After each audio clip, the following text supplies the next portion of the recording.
안녕하세요, 석군입니다. 반갑습니다. 이번 컨텐츠는 소상공인분들이 알아두면 유익한 정보에 대해서 소개하는 시간을 가지려고 합니다.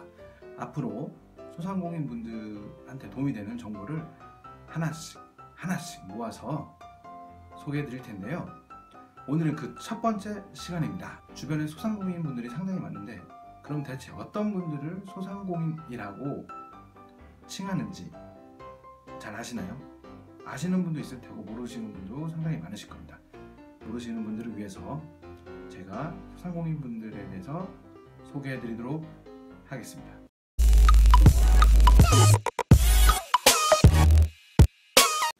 소상공인 분들은 소상공인 보호 및 지원에 관한 법률, 줄여서 소상공인법이라는 법률에 명시가 되어 있습니다. 이 법에서는 소상공인이란 중소기업 기본법에 따른 소기업 중에서 일정 규모 이하인 자를 소상공인이라고 부르고 있습니다.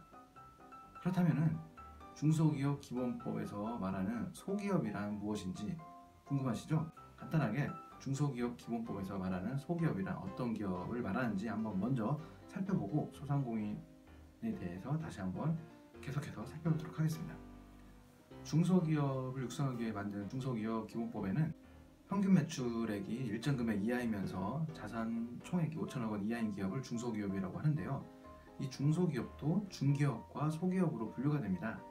중소기업 중에서 평균 매출액이 조금 더 작은 기업을 소기업, 큰 기업을 중기업으로 분류를 하는데요. 업종별로 그 평균 매출액 구분이 되는 평균 매출액이 다릅니다.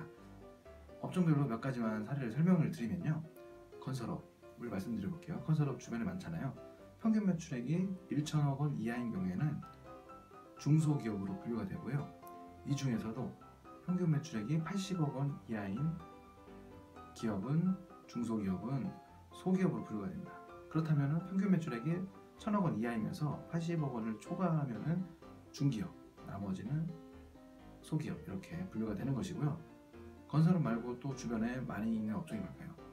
도소매업을 한번 말씀드려 볼까요? 도소매업의 경우 평균 매출액이 1천억 원 이하이면 중소기업, 평균 매출액이 50억 원 이하이면 소기업으로 분류가 됩니다. 그렇다면 평균 매출액이 1천억 원 이하이면서 50억 원을 초과하면 중기업, 이렇게 분류가 되고요. 마지막으로 우리 주변에 상당히 많은 업종이죠. 음식 숙박업. 예를 들어보면 평균 매출액이 400억 원 이하이면 중소기업, 평균 매출액이 10억 원 이하이면 소기업, 이렇게 분류가 됩니다. 그러면 평균 매출액이 400억 원 이하이면서 10억 원을 초과하는 중기업으로 분류가 된다는 거 이제 아시겠죠?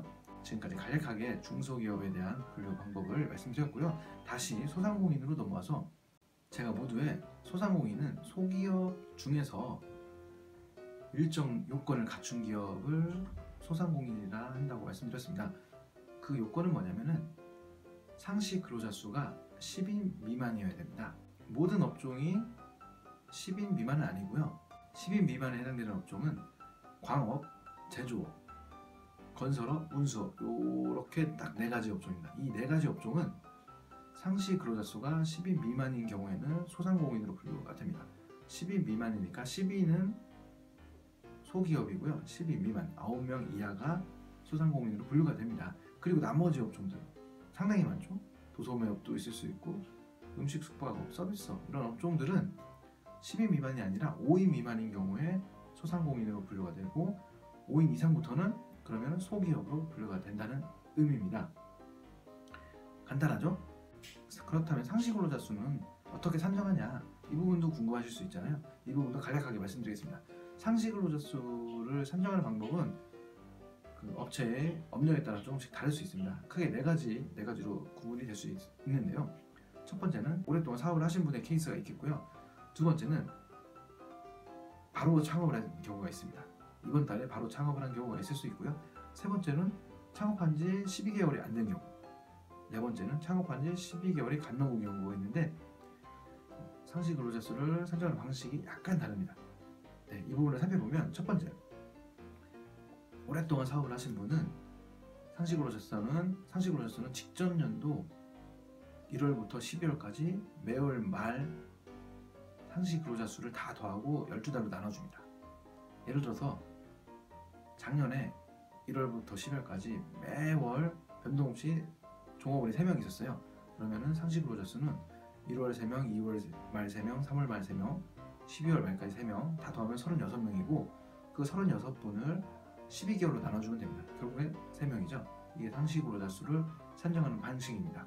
두 번째는 이번 달에 바로 창업하신 분들. 더 간단해요. 현재 있는 상시 근로자 수, 현재 있는 종업원 수가 상시 근로자 수가 되고요. 세 번째 케이스. 네. 창업한 지 12개월이 안 되신 분. 예를 들어서 5월에 창업을 했어요. 그리고 현재는 10월이죠. 그런 분들은 5월부터 9월까지 이번 달 전달까지 매월 말일의 상시 근로자 수를 다 더하고요. 5, 6, 7, 8, 9 5달 동안에 매월 말일 5월 31일부터 9월 30일까지 매월 말에 상시 근로자 수를 다 더하고 개월수 5개월이죠. 5개월로 나눠주면은 상시 근로자 수가 됩니다. 마지막 네 번째 케이스. 창업한 지 1년이 갓 넘은 12개월이 갓 넘은 경우가 있겠죠. 그런 경우에는 상시 근로자 수를 산정해야 하는 시점부터 과거 1년간의 매월 말 상시 근로자 수를 다 더하고 12개월로 나눠주면 되는데요. 현재 10월이고 예를 들어서 작년 5월에 창업했다 하면은 작년 10월부터 올 9월 말까지 작년 10월 말부터 올 9월 말까지 매달 상시 근로자 수를 다 더하고 12달로 나눠주면 그 평균 근로자 수가 상시 근로자 수가 됩니다. 그렇다면은 우리 사업장에서 일하는 모든 직원이 다 상시 근로자 수냐? 그건 아니에요. 제외되는 분이 몇 분 있는데 첫 번째, 임원은 해당이 안 됩니다. 임원은 근로자가 아닙니다. 그렇기 때문에 상시 근로자 수를 산정할 때 제외가 되고요. 두 번째, 일용 근로자 있죠? 매일매일 일당을 받고 일하시는 분들은 상시 근로자 수를 산정할 때 제외됩니다. 건설업 현장에 많이 있으시겠죠? 그리고 세 번째, 3개월 이내에 짧은 기간을 정하고 일하시는 분들은 상시 근로자 수 산정할 때 제외가 됩니다. 그리고 네 번째, 1개월 동안의 소정 근로 시간이 60시간이 안 되시는 분들은 상시 근로자 수 산정하는 근로자 수에 포함이 안 됩니다. 그리고 마지막 하나 더 말씀드릴 게 있는데요. 1개월 동안의 소정 근로 시간이 60시간 미만인 분들은 상시 근로자 수 산정할 때 제외한다고 했는데 그 이상 되시는 분들, 평균적인 소정 근로 시간 보통 하루에 8시간이라죠. 8시간 일을 안 하는데 하루에 5시간, 6시간 이렇게 일하시는 분들은 어떻게 하냐? 그런 분들은 0.5명으로 상시 근로자 수를 카운트해서 우리 사업장의 상시 근로자 수를 산정하게 됩니다. 이상으로 소상공인분들이 알면 유익한 정보 첫 번째 시간, 소상공인은 어떤 분들을 말하는지 말씀드렸습니다. 다음 시간에는 더욱 좋은 내용으로 여러분들을 찾아뵙도록 하겠습니다. 지금까지 시청해주셔서 감사합니다. 고맙습니다.